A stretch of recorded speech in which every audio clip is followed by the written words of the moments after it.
Hello from London, it's Quick Tip Tuesday and the weather, middle of May, is finally getting good enough for me to venture out into the garden. Apologies if there's a bit of bird sound or the odd aircraft flying overhead during this recording, but I was really keen to get outside. This is the third in a series, a mini-series, looking at how to get the most out of working one-to-one with an online language teacher over Skype, Facetime, something like that. It's a great, effective way to take your language abilities and forward and to structure your learning. If you're new to the channel, first of all, welcome. I'm Dr. Gareth Hopkins. Here it's about language learning in all its forms. I've got great tips, I've got reviews, we have inspiring interviews with experts and language learners, my own language learning projects, and vlogs from language learner events. So if you haven't yet subscribed for the vibe, please do. And if you want to get my free webinar training on how to take your language learning up to the next level, then follow the link underneath this video. In this mini-series so far then, we've looked at the objective aspects of choosing a teacher, things like the price, availability, the qualifications of the teacher. And then in the previous video, I looked at the subjective aspects. Is the teacher someone who has the type of accent or speaks the variety of the language that you want to learn? Is it someone of a similar age or gender to yourself if you want to model yourself on their accent, for example, or persona? And do you basically like the energy vibe from the teacher? Do you get on?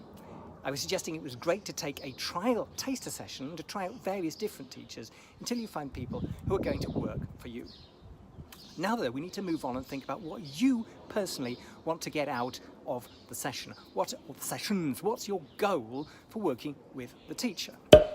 You may have a limited budget, so you need to really think very carefully how often you're going to have lessons and what you want to get out of them. You may not have a limited budget and you may be on a continual basis just wanting to have ongoing practice sessions with a teacher. But if you are time or budget bound, then you need to think very carefully about the sort of goals that you want to get from the lesson, if it goes beyond basic conversational practice. Now, for example, you might want to focus in on your pronunciation. I had lessons with teachers when I was working on my written Russian, particularly before I was taking an exam. Maybe you've got an exam coming up. Maybe you have a textbook and you want someone to accompany you working through those materials. Do you actually want active tutoring in the sense of having particular points of grammar explained to you by the teacher? These are all things to think about carefully in advance.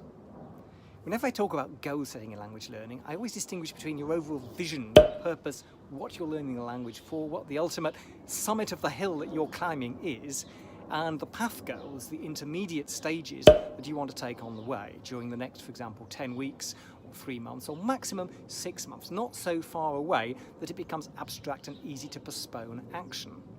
But say you've worked out that you've got a budget for 2 weekly sessions, say half an hour a week with a teacher for the next 3 months. What are you going to do with that time?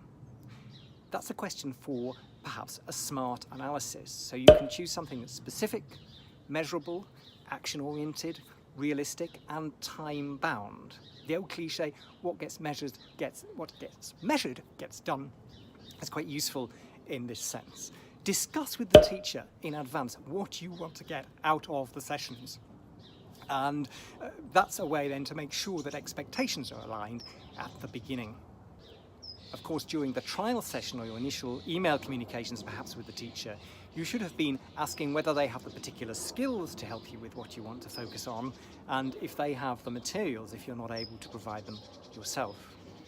If you're going in with a limited budget and limited time, it really is your responsibility to make sure you're clear what you want out of the sessions that you're going to be taking. Are you aiming then to repeat for a specific improvement in a specific skill or to help you achieve a particular short-term target? Or is it a more general, ongoing relationship with a lot of conversational practice perhaps that you're looking for? If it's the former, then focus in, maybe use a SMART analysis, discuss it with the teacher so you're really clear what expectations are and what the path ahead is. I hope you found this short session useful. There'll be more of these quick tips on using a teacher coming up in the coming weeks. Also coming up on the channel, of course, I'll be in Bratislava for the Polyglot Gathering in just a couple of weeks' time. I've got to go and work on my talk now, so you'll have to excuse me. But thanks a lot for watching. Don't forget to subscribe for the vibe, throw me a thumbs up, tickle that bell, and share your fare. See you next time.